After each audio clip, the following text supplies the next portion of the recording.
of us to benefit from it. And that is why, for a moment, I'd like to go back to talking about the global situation, the uncertainties, the rapid changes in regime. 50 countries have had their elections this year, or some going through now. Changes are happening rapidly, and in that process, uncertainty set in, because the newer agenda of the new winning party is again going to reset the country's priorities, and in that sense, India has been fortunate. And therefore, the priority that Prime Minister Modi gives for national security, particularly because I borrow one of my friend's words, no nation can be secure in isolation. You cannot say I've built a very strong armed forces, it is well endowed, and therefore I'm going to be very safe. No. Today you need to have friends, you need to have such alliances, otherwise you're just going to not have enough helping hand if there is a contingency arising. You need to have situations where people stand up for your cause. For this, I'd like to just say how even traditionally, non-aligned countries which led to a downsizing of their militaries, have today realized that they have to buck up, they have to have defenses, they have to have their economies being strong as much as money is for setting up their defense in a stronger way. So in the early 2000s, and from then to now, you find a lot of reset happening. Countries are looking at their own national security. Even countries like Sweden, countries like Finland, yes, they are closer to some big country, but never mind, they felt safe all the while, but now they feel that they need to strengthen their defense structures, and as a result, ideally not a good thing, but as a result, global military expenditure grew 7% to $2.43 trillion in 2023. And that's the steepest annual rise which has happened since after 2009. So the sense of security, the longing for peace, and overall security considerations now being very fragile, countries think they have to get back to being safer, well armed, well positioned. Poland's military spending, 14th highest in the world now, was 31.6 billion after growing by 75% between 22 and 23. This is by far the largest annual increase in any European country. So countries are now spending money to keep themselves safer and well endowed from the point of view of development. So, if you're looking at what the future entails for India and how we are going to reach that destination of Vikasit Bharat by 2047, we are on the right track in that we prioritized on our national security. We have never compromised on spending on defense, although the kind of whimsical 10 years which lasted earlier, where they didn't, at one point in time, didn't have money to spend on defense. Another point in time, they said, no, our border villages are better off without spending money on them, because if they're very good, the enemy can walk in easily. All those things happen. But we have never compromised it, whether it is a simple thing, but a very critical thing for an individual soldier, a bulletproof vest. Even that has been attended to, and to the extent of getting larger vectors, which are so required either for the Navy or for the Army and so on. So this sudden worry about global security and individual countries no longer wanting to be that ideally non-aligned. They may still continue to be non-aligned, but they want to be from a stronger position, from a bolder position, from a position of being sure that they are well armed for it. That is what is the spirit of Atmanirbhar Bharat announcements which were made in 2020 in the context of COVID. So I just want to underline the fact that we need to be conscious of the fact that when you're measuring a country's development today. I suppose as much as any other time, but there was a period of lull. We thought the world has arrived at a formula through which largely all of us are going to be safe, and there's no worry for us to think in terms of, being very ready for defensive positions. So your measurement for being developed is not going to be devoid of your defense capabilities. Developed doesn't mean that I do everything right for our population, which is important. Everything right for, getting education, getting health and so on, which is right, which we need to do, but we also have to be at least safeguarding our national interests, which includes security interests. So self-sufficiency, factors of vulnerability being addressed, and making sure that the external actors and their impact on us will be manageable. So with these things, we take a position. We need to build institutional capabilities, which is look at the strength of our banks, which is look at the infrastructure that we have, whether in the border posts or within the hinterland, whether your companies and their health is good, whether they have good exit and entry policies, and above all, what has made a big difference to India, particularly in its economy, particularly in bringing all sections towards the mainstream of the economic activity, is digitizing our Indian economy. That's revolutionized what several governments over 50 years couldn't achieve, has been achieved because of the way we spread the digital infrastructure, and much without nudging, without having to empower people or to tell them that this will give you benefit. People have walked into this world of digital activity, and as a result you find the economy has got the strength from below, and little wheels are moving, making the giant wheel easy to move. So that achievement in the digital will also have to be strengthened. So you have to have institutional capabilities strengthened, and that's what is going to make the Indian economy be a lot more sure of how to move forward.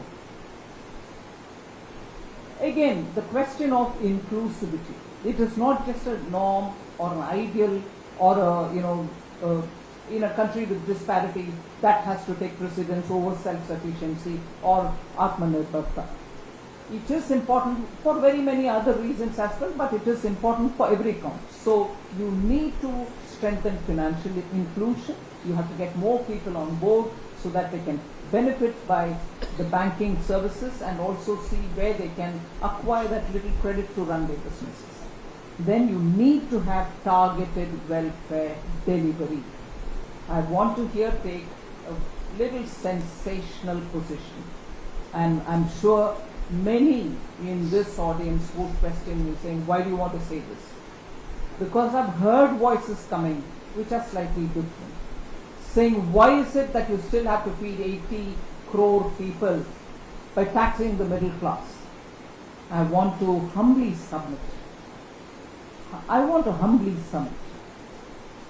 But reducing the burden of taxation is one thing, which I will have to address, and I concede more can be done. I will try to make it more. But you can never compare it saying, I'm paying taxes, it is only for this 80 crore to get free food. Sorry, I differ slightly. Pardon me for that. Yes, you can question about efficiency in delivery. Yes, you can question, is it 80 crore or is it less or is it more? All worthy questions we need to have to address, and that's where hopefully when the census happens, we've heard the Home Minister say that sooner it will commence. We'll get the actual data and we'll be able to do it. But till then, for us to think there is some other idea with which 80 crore is being kept up, I think we need to sit back for a moment, pause, and then talk about it.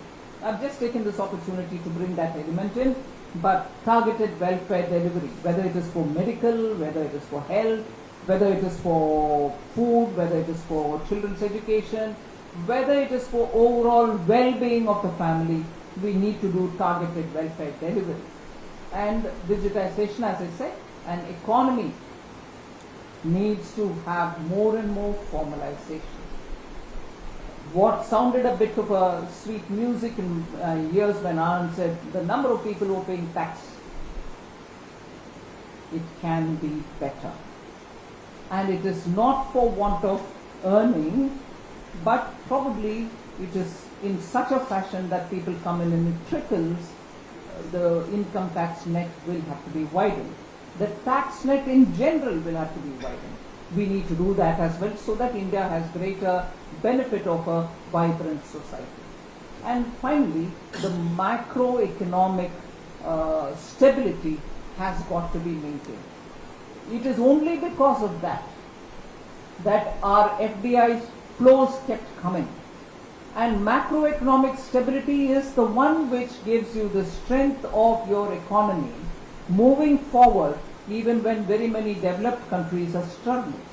What are those which go into the macroeconomic indicators whose stability is important for all of us? Low inflation, continuously maintaining inflation within the tolerance band, lesser fiscal deficit. Again, I would like to take this opportunity. For many people saying, you run the economy too tight, you're not giving money to the people. No, give a lot of money to the people, but I still have to manage the deficit. I can't borrow and borrow and borrow, which many countries did. Either they borrowed or they printed their notes and flushed the economy with it during the COVID time, and they are just not able to get them back on rails even today. So, with apologies, we continue to loosen, but there is a limit. I can't really be doing a morally good duty of running an economy if my deficit balloons. It ballooned in COVID and there was no thinking about it. Because we needed that to, spend. But it has to come back to some kind of a normative position. And that is why talking about deficit, fiscal deficit, because we've given ourselves a chart. We will be this by this year, this by that year, and it has been approved by Parliament. I can't obviously go and say, sorry, no, I've been accused of running the economy tight, so I have to loosen it out now. I will not obey that glide path which has been approved by the Parliament, sorry, and walk out. I can't do that. I will have to continuously make sure that the fiscal deficit is also managed well. Otherwise, your country is not going to be seen as a responsible democracy. You will just be like many of those countries which printed notes. And narrow current account deficit. We need to have a current account deficit maintained well.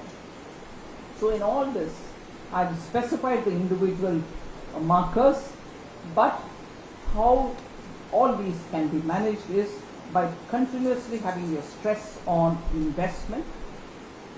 Innovation is a big thing, and that is why the story of the startups is a big success. More and more innovation, more and more patent registration, more and more speedier giving patents rather than sitting years over it.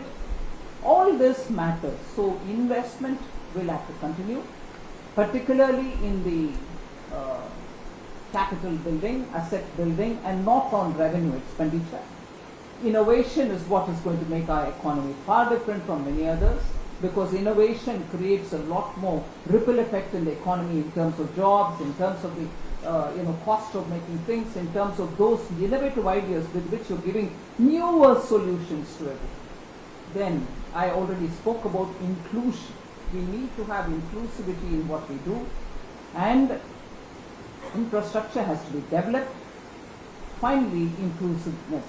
So investment, innovation, infrastructure, and inclusiveness are the 4 I's which I will have an eye on constantly to improve.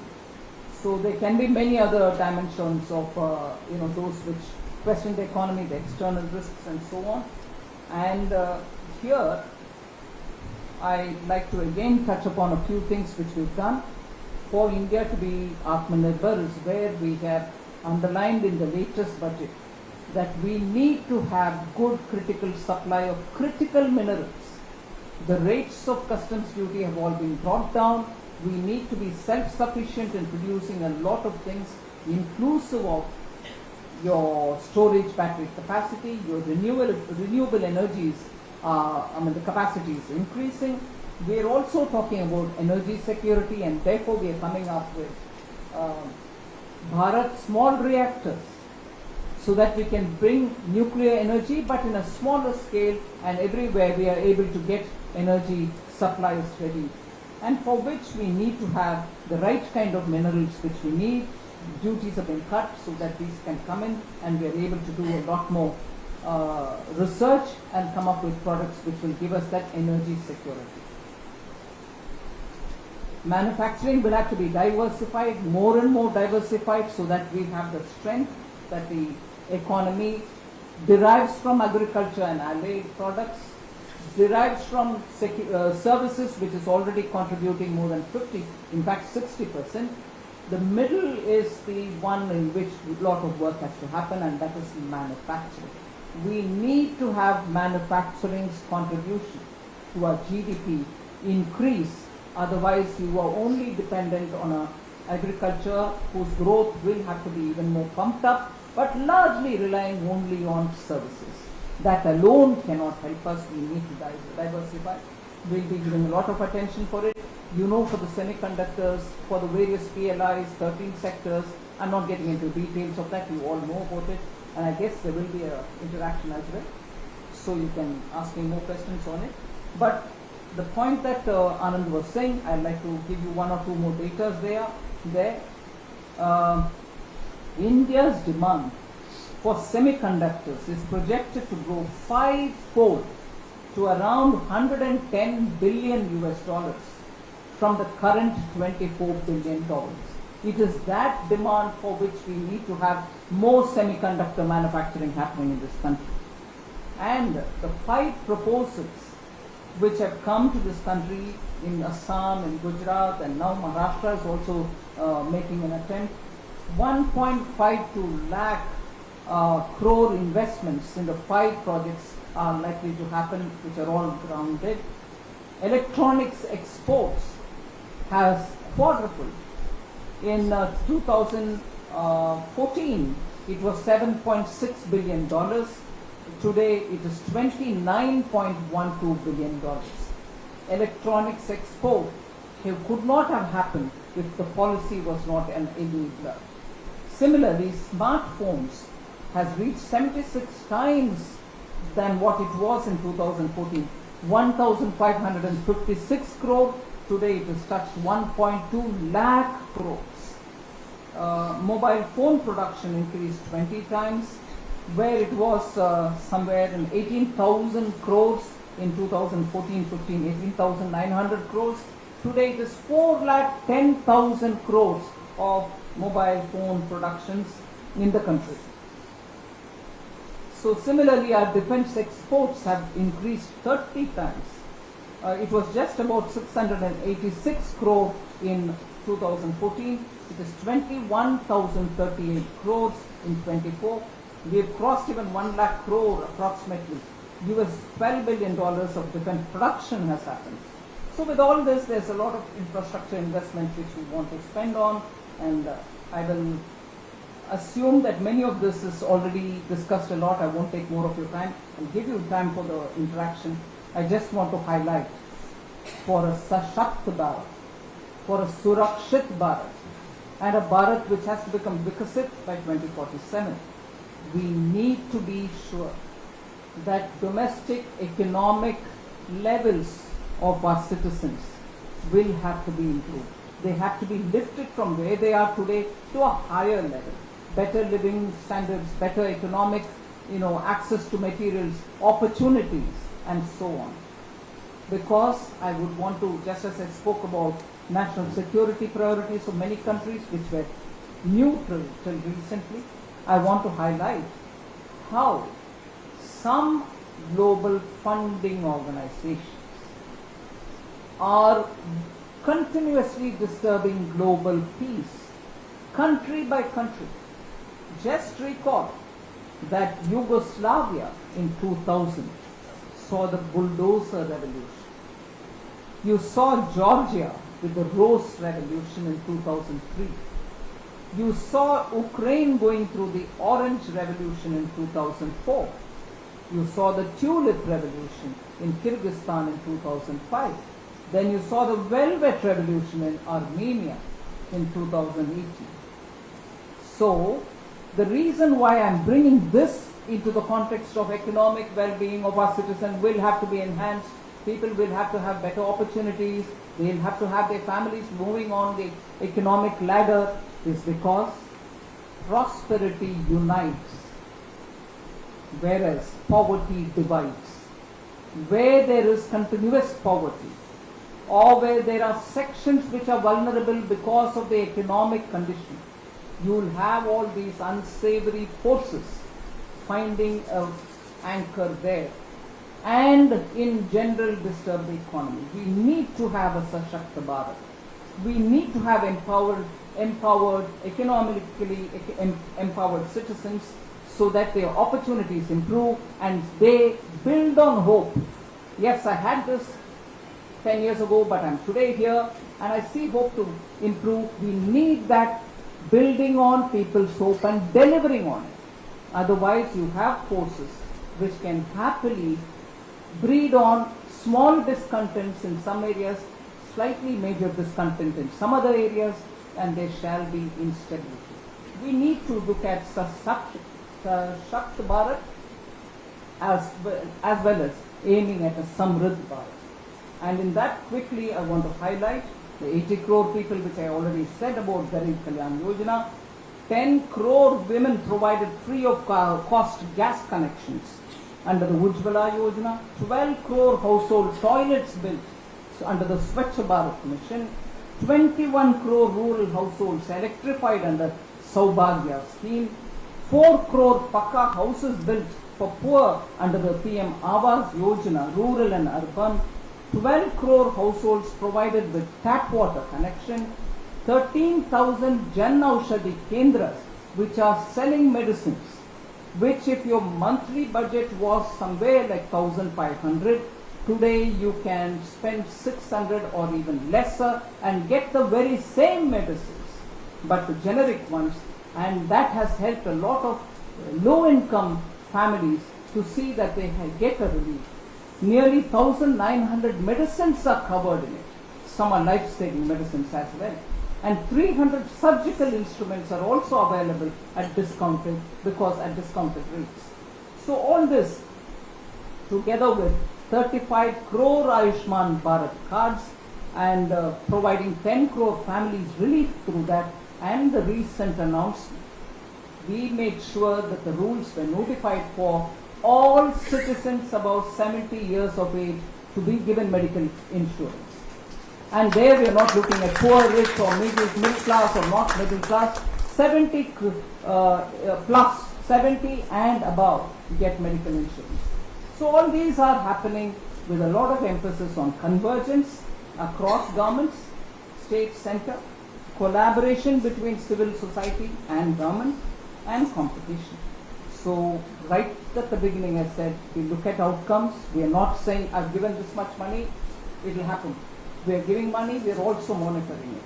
So most often this question remains, overall welfare expenditures come down. No, it has not come down. Very quickly I'll tell you. The nominal GDP has grown by about 9.5% compounded annual growth, CAGR, between 2017-18 to 2023-24.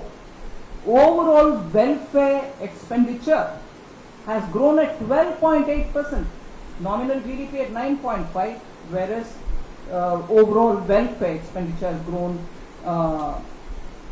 at 12.8% between the same years 17-18 to 23-24.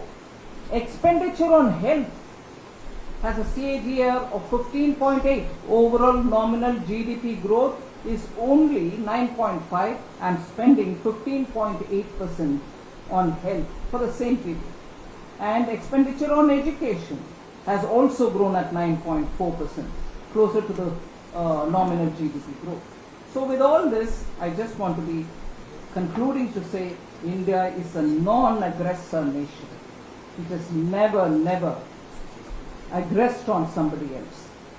We have always extended a friendly gesture through the vaccine Maitri during COVID, Operation Samudra Setu when you had to bring students, when you had to bring in people who are caught up in war-like situations. So, I repeat one line, nations cannot be secure in isolation. Asymmetric pursuit of national interests by few countries can cause imbalance globally, and we have to be ready to face any such a situation. So our economy has to be strong. The middle and the small enterprises, the MSMEs, micro, small, medium enterprises have been given 8 different kinds of schemes, all of which have come out of stakeholder consultation. We have not decided that we want to do it like this or do it like that. What was asked by MSMEs, we have provided in the budget. Greater awareness of all the schemes will give greater traction for our economy. Thank you very much.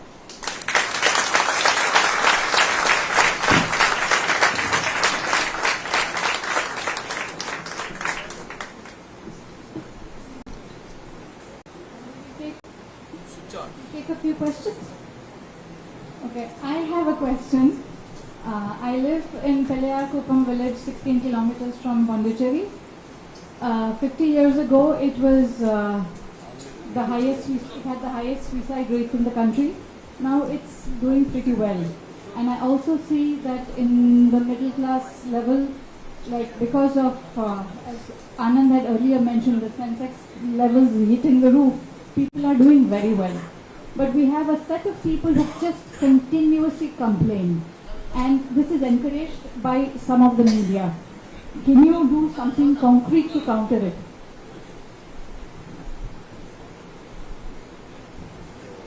I need to know what is the discontent arising out of. So if I know that, we'll be able to address it.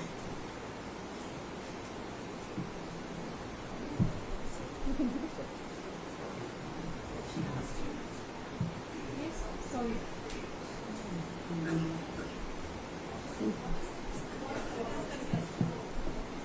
No, in social media, we continuously see people of the middle Oh, class. in the social Yes, media. social media only. To counter that narrative. We can counter them with facts. And facts are never used, not by you, not by a particular section, but facts find very little space. It is tiring to repeat it, but we have to repeat facts any number of times. Because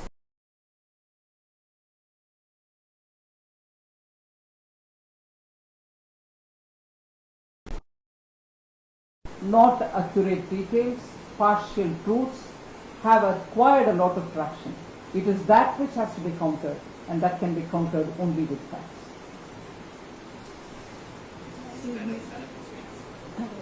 Thank you. Thank you, ma'am, for the wonderful talk. I have a small question.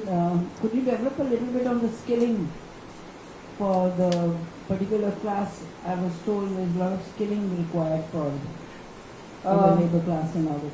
I didn't really sort of get into it. It was one of the major announcements in this budget, and it was not left there. A lot of work is happening. Sooner you will find that the 5th point of the announcement, there were 5 points in announcing skilling and job related matters.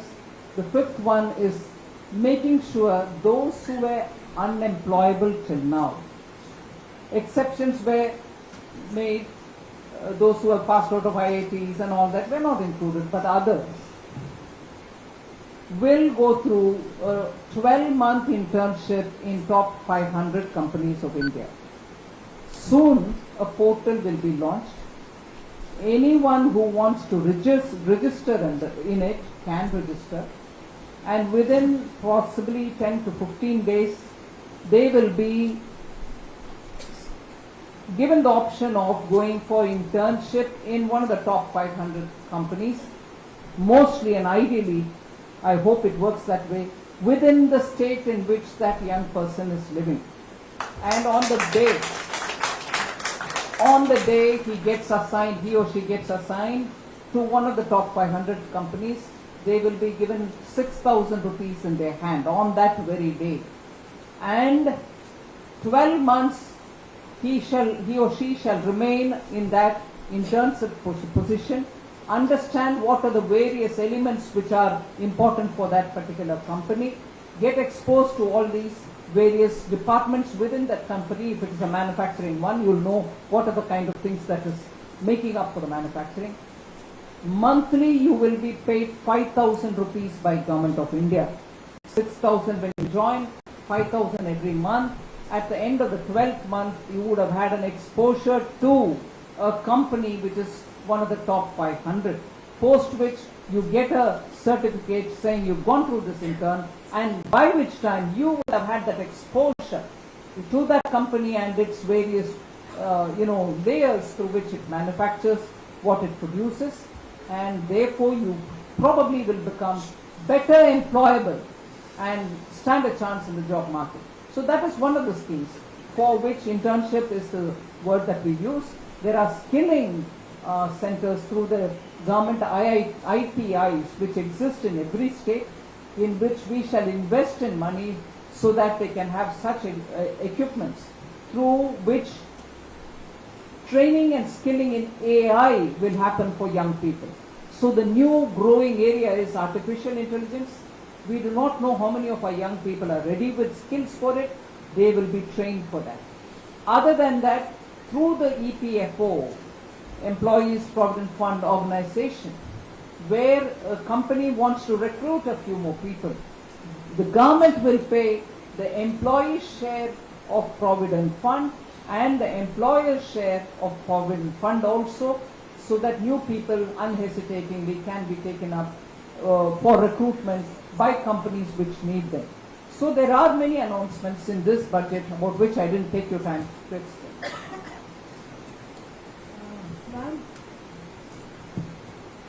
Ma'am, a quick question about the government has been very insistent on moving towards the electric vehicles, and there is a target set as well. And you've talked about, making allowances, allowing critical elements, etc. But one aspect of it is, of course, the ecosystem building, charging infrastructure, etc.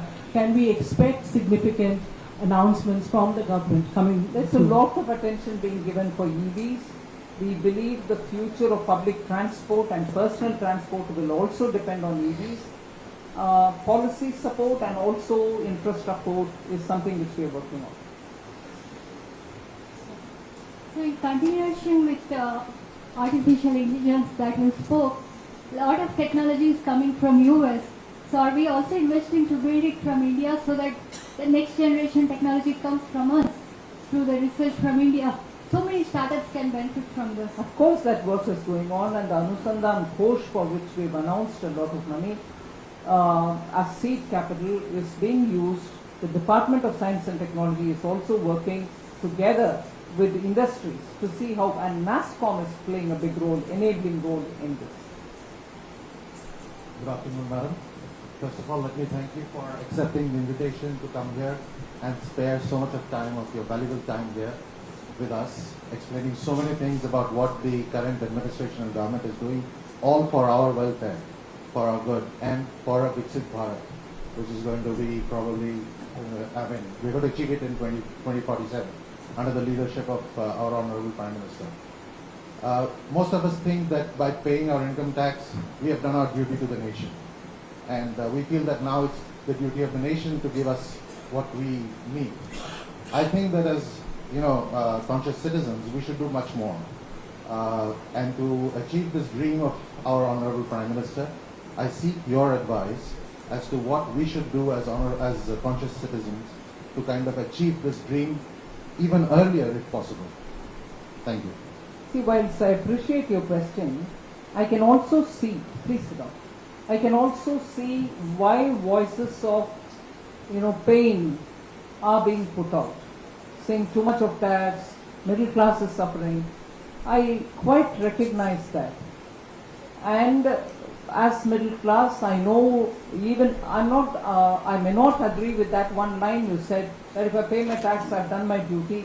Maybe by paying the tax also they are setting an example that despite the difficulties and challenges in which they live, because they are also expected to pay tax because they come in that bracket, they are paying.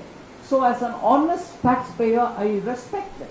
I truly honor them because it's not always possible for middle class to seek very many other subsidies for which the schemes don't include them.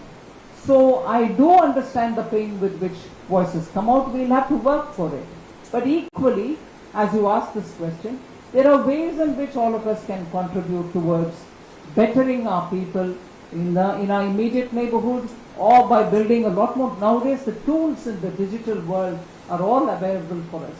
Many positive messages, both from the society, like the people who get Padma Award, are doing brilliantly, not expecting an award, but they thankfully are getting awarded nowadays because Prime Minister makes it a point to recognize unknown people from different parts of the country, to recognize them for their contribution. Like that, if each one of us can spread the good messages and seek everyone to participate in this large, what I would call a yajna, to build this country, it will be a great service. Good evening, ma'am. Myself, Damanad Ambala. I have a question for you. A lot of Western countries are on the verge of recession, like Japan and UK. Is there any chance that we might see India in that position? If yes, what would be the causes for that? No, I don't think we are in a position going towards recession at all. Now, what if? Because we don't know, America, UK and Japan. They are all the Western countries who had established their economy a lot further than that. First thing, I want you to have confidence in the government. We will make sure, just as we made sure that the economy comes out well out of COVID, if situation, we will apply our mind and work. But at the moment, I want you to be confident that India is not moving towards any recession. On the contrary, we are the fastest growing economy. In the effort of building the nation building and in the theme of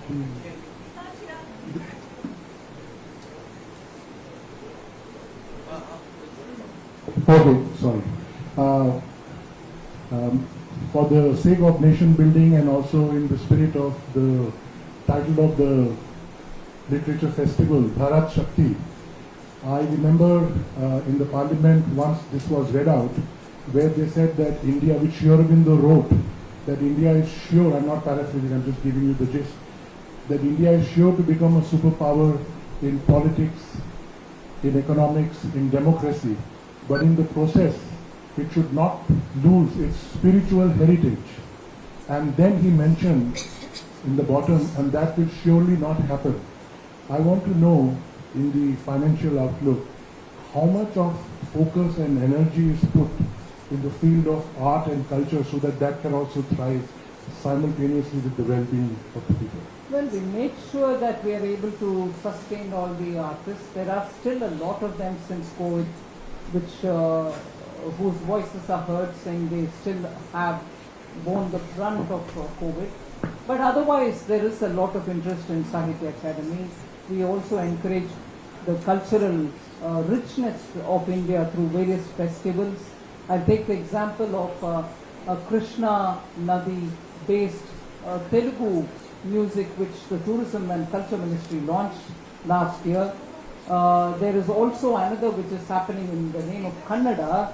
A lot of literature plus music emphasis is being given there. Many of our archaeological sites are given priority. In Tamil Nadu, for instance, Adichanallur is something on which Government of India is spending a lot of time and money. So did we hold rock-cut cave temples of Tamil Nadu. The southern Tamil Nadu exhibition was held in Madurai. There is one planned for the northern parts, central and northern parts of Tamil Nadu rock-cut temples exhibition. We are taking students to these sites and telling them how to, appreciate them.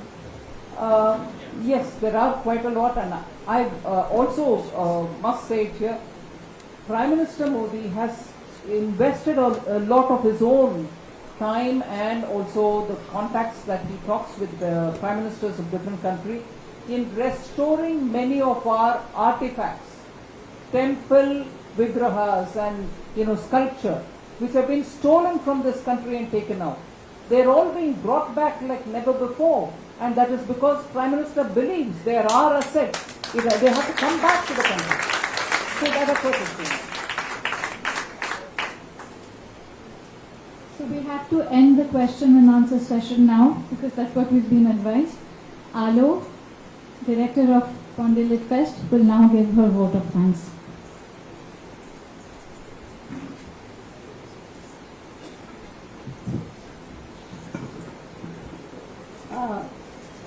Thank you so much for coming and accepting our invitation.